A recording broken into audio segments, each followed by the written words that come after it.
Every day, FaithFi is making a profound difference in the lives of thousands of Christians. We help them integrate their faith and financial decisions, all for the glory of God. Our resources, including Bible studies, devotionals, the Faith and Finance program, articles, videos on faithfi.com, and the FaithFi app, are instrumental in this transformative journey. We are so grateful for your faithful love and support of this ministry, and we'd like to invite you to partner with us in this work. Has God provided financial answers for you through this ministry? If so, please consider becoming a monthly FaithFi partner by visiting faithfi.com and clicking Give. That's faithfi.com and click Give.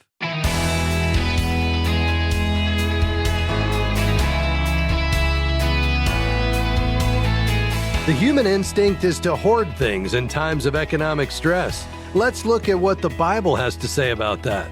Hi, I'm Rob West. Hoarding is the over-the-top collection of stuff you can't rationally use in a reasonable time. Today we'll talk about the root causes of this temptation and how to avoid it.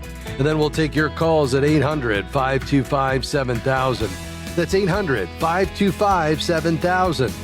This is Faith and Finance, biblical wisdom for your financial journey. Well, people hoard at different levels and in some tragic cases to the point of mental illness. That's not the focus of our conversation here. Today, we'll talk about the kind of hoarding that most of us are tempted to do at one time or another, usually in response to circumstances. Hoarding can be triggered by the fear of not having enough. Do you remember what happened with toilet paper and hand sanitizer during the pandemic? Even if there's no shortage, hoarding can happen because of envy when you want what someone else has. So you stock up on the latest hot product just because everyone else is buying it. The temptation to hoard can also come from a selfish desire for more. Some people even use frugality as an excuse for buying too much of something because it's on sale.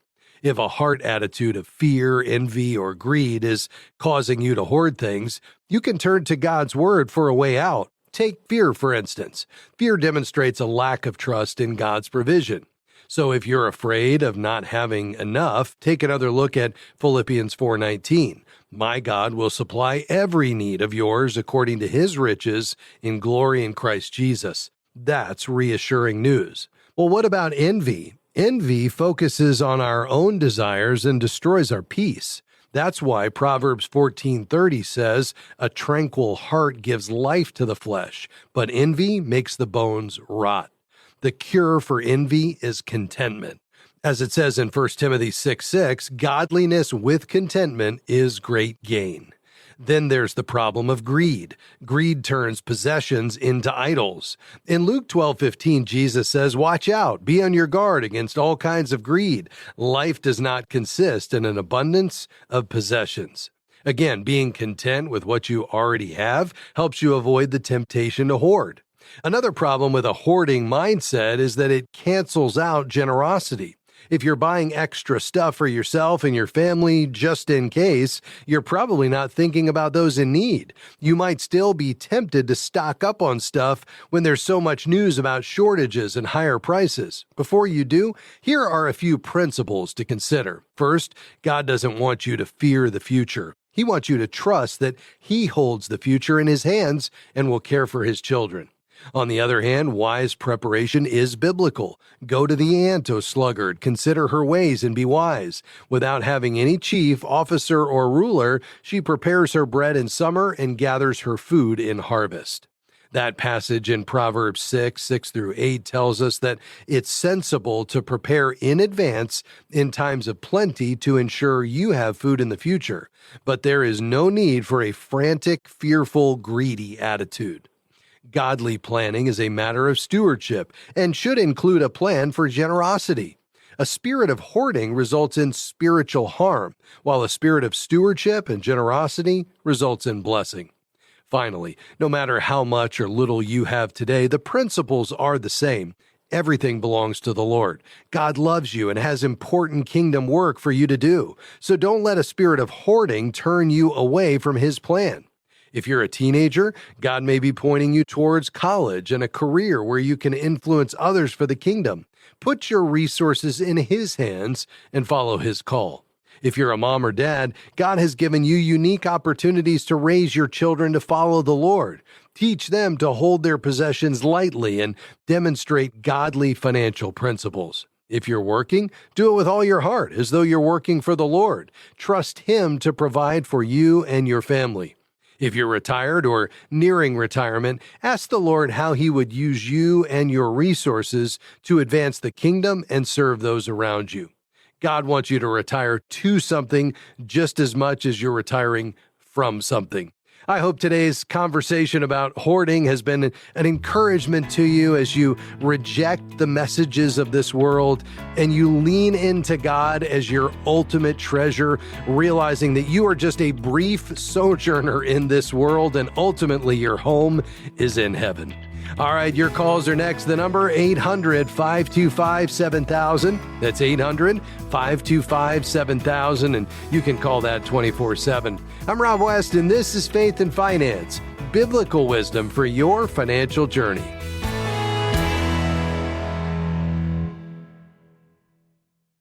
When you hear the phrase, rich toward God, what comes to mind? Surely it doesn't mean making God rich. Is it about us becoming rich so we can give?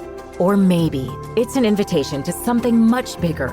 In the new Rich Toward God study, FaithFi has created a way for you to explore and reflect on a well-known biblical parable about a very rich man with a very big problem. Request a copy of the Rich Toward God study today with your gift of $25 or more by going to faithfi.com/give. Frustrated by your health insurance? Confused by the network restrictions and increasing premiums?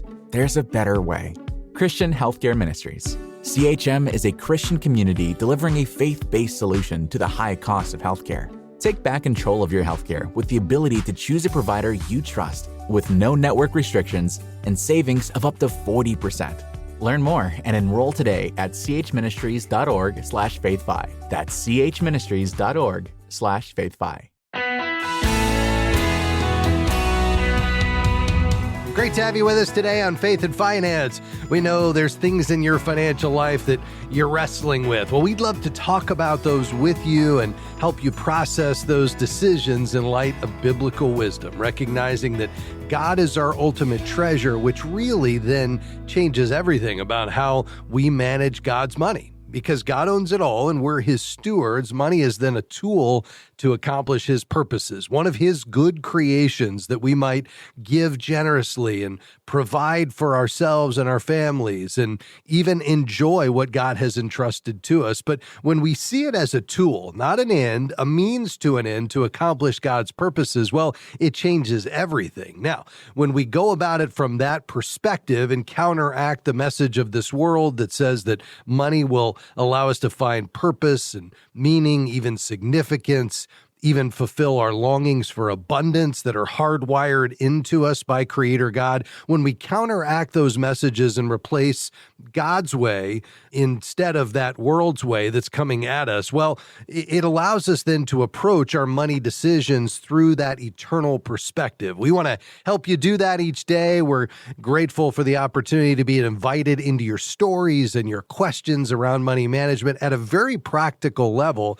And we would invite you to call even now with those questions at 800-525-7000, whether it's balancing that budget or investing for the future. Maybe it's considering alternative investments. Perhaps you're struggling with some of these ads you're hearing about the need to overweight in gold and precious metals. You want to talk about that. Maybe it's getting that credit score up or paying down debt. Whatever it might be, we'd love to tackle those questions with you. The number to call today with lines open, we're ready for you. Pat standing by to take your calls is 800-525-7000. That's 800-525-7000. We'll look forward to hearing from you. We're going to dive in here in just a moment. But first, in the news today, fewer Americans are seeing college as a guarantee for a brighter financial future. Well, that's the finding of the new Gallup poll that shows only 36% of adults say they have a great deal or quite a lot of confidence that a college degree will translate into a better life. That number has steadily declined, interestingly, since 2015, when 57% of respondents viewed higher education as positive. Experts say this is leading to lower enrollment rates, and that doesn't bode well for many fields that require at least an undergraduate degree, such as healthcare and information technology. The major reasons given for declining positive attitudes about higher education are its ever-increasing costs and subsequent student loan debt. While around 75% of students graduating with a college degree go on to earn more than those with only high school diplomas, that benefit is reduced when student debt is factored in. None of this should be a surprise, of course. It just shows the importance of choosing a major that gives you training and skills that employers want, borrowing as little as possible, and, of course, graduating. Now, these trends in terms of the perception of college and its value, alongside the changing demographics, this kind of cliff that we have coming where there's a fall off as we're having fewer babies. Obviously, that means less students available for tuition and for enrollment. That's obviously going to pose some challenges, especially for smaller and oftentimes smaller faith-based institutions who are having to deal with this looming crisis at hand. It's going to be interesting to watch how this all changes, especially in light of more readily available online education. But I think the big idea here that I said right at the end of this bit of information was, number one, make sure that you're thoughtful about how God has wired you. What is that career track you're pursuing? Is there a job waiting for you on the other side of that degree that allows you to be employable? And if you're borrowing, and we would strongly discourage that if at all possible, if you're borrowing, that job gives you the ability to pay that back in a reasonable time period. I would say that reasonable time period, I typically use that 10-year payback mark. If you can get it paid back in 10 years, then you're still early in your career. We're not stringing this out over a long period of time. So just try to use that as a gauge. But again, if you can avoid it through grants and scholarships, by working hard and getting good grades, by working perhaps during the summers, or even having a job on campus. Perhaps you're a resident assistant like I was that's going to cover your room and board. I mean, get creative and just don't accept the fact that easy availability of student funds makes it an automatic borrowing opportunity. So be on your guard there. Hope that helps. All right, we're going to dive into your questions here in just a moment. We've got lines open. This is your time to call with your financial questions right now at 800-525-7000. We'd love to help you think about those and make a confident decision. Again, 800-525-7000. You can call right now. Let's go to Georgia. Hi, John. How can I help? Hey, yeah. Really appreciate taking my call. I'm in a situation where, I owe $160,000 on my home, and the interest rate is like in the 8 point something. And so we just financed it this year, and we had an interest rate of 8.5%. The payments are around $1,500 a month for, the house and insurance. So I have the money in the bank that would let me pay off the house, but then I would not have any real savings. So I was thinking I had the opportunity to get a $40,000 loan, personal loan at 7.49%. And I was thinking, okay, I take out that loan as backup money in case, we have something go wrong. And then I pay the house off, and then I just spend 6 years paying off that personal loan or pay it off sooner, because I'm still working. I'm still employed. And so I was wondering if you think that's a good idea. Yeah. So you'd get the personal loan at 7.49, and there's no collateral related to that. Is that right? Yeah, that's right. There's no collateral. And what are the terms of that loan? It's 6 years. It could, I can get it at 6 years or 5 years, whatever. It has to be paid off in 6 years, and it's like $800 a month, something like that. So it would be a total interest payment of $6,000. Whereas right now I'm paying $1,500 a month, and only about $150 is going to principal on my house. The rest is all interest. Yeah. No, that makes sense. I think the key would be, so in this case, you'd be paying, you said $600 a month for 6 years. And so you'd pay back $800 a month for 6 years. $800. Okay. Yeah, that makes more sense. Yeah. And then obviously you'd still have the taxes and the insurance on top of it. but Right. you would be dropping at least the mortgage payment on that, at least the principal and interest portion, and so you could kind of essentially swap those. But now you no longer have the mortgage there on that property. Yeah, I mean, you certainly could do that. I'd be a little surprised if you could do that at 749, but if you could, I mean, obviously you're taking secured debt and you're replacing it with unsecured debt. You also have to, just recognize you've got to do the apples to apples comparison and make sure that when you add the taxes and insurance, you can still cover that note on a monthly basis. But at the end of the day, if you're going to pay less interest over the next 6 years versus what you would pay on the mortgage, then, I think that's a good deal. I am concerned about you getting, depleting your cash.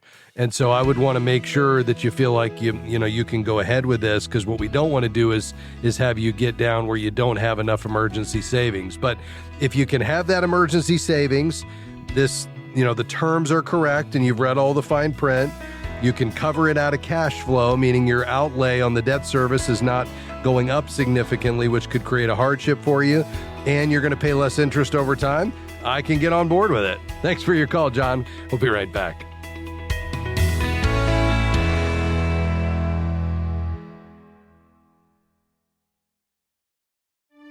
Are you looking for a financial professional who aligns with your biblical values?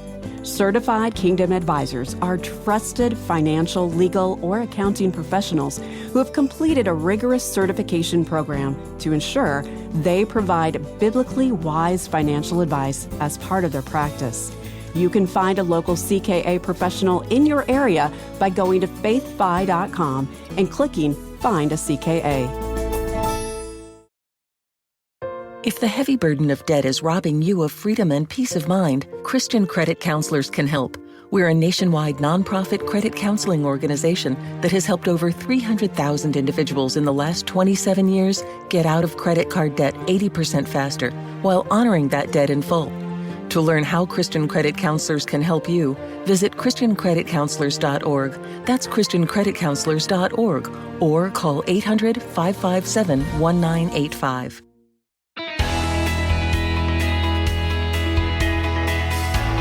Great to have you with us today on Faith and Finance. We're taking your calls and questions today, 800-525-7000. That's 800-525-7000. You can call right now. All right, let's head back to the phones to Missouri. Jim, thanks for calling. Go ahead. Yeah, thanks for taking my call.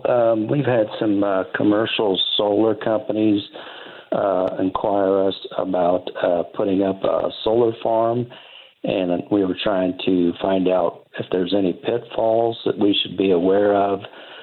We have about 40 acres of farmland that would be that this would turn into a solar farm, and just trying to find out more information.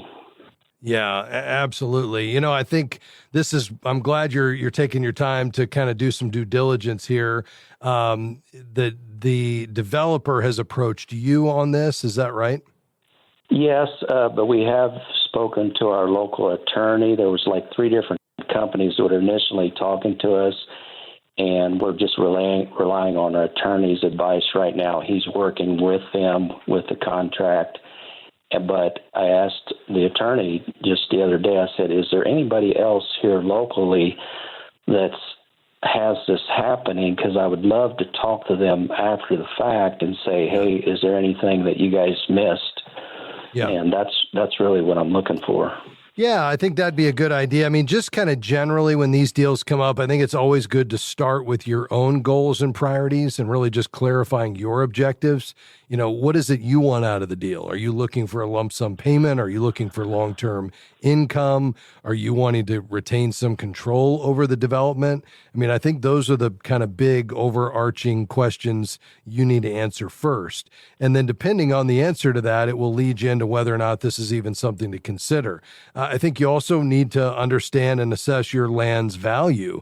And so getting an independent appraisal to understand the fair market value of your land is going to be an important part of this process. I think secondly would be the due diligence on the developer. Who is this developer? What is their reputation? Do they have past projects that they've worked on? What about financial stability? Can you find reviews or any past legal issues? Those should be pretty readily available with just a quick internet search. And then I think to your point, speaking with other landowners who have dealt with this developer, and perhaps that's where the internet can help also.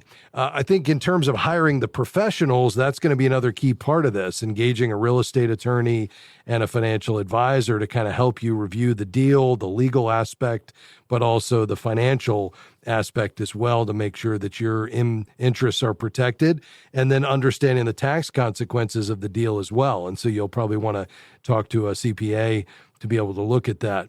And then, there's some other aspects of this. Of course, there's the deal structure itself. How is that being put together? Is that coming to you as a lump sum or installment payments or a percentage of profits? What is the fine print on this? What is their plan for the land? Those types of things are always important to make sure that your interests are protected. And then obviously, at that point, we get into all the zoning and regulatory compliance, and that's where the attorneys will have to make sure that everything's done properly. So, I think at the end of the day, you always need to be prepared to walk away. You always need to have everything in writing. But starting with your goals, making sure you have competent professionals to walk alongside you to help you understand all the implications of this, and then to help you with the deal structure as well as the negotiation is probably the biggest things for you to consider. Okay. All right. I'll definitely look into that prior to training goals and trying to find out. I wish they would create like a pool of people that have done this, and then they could maybe perhaps on Facebook or something like that. I can research that as well. Absolutely. Yeah, I think that would be time well spent, especially if you can find some activity from this developer with others, so you can find out, what their experience was like in working with this developer, and what is their strength and longevity. How long have they been around? What kind of financial strength do they have?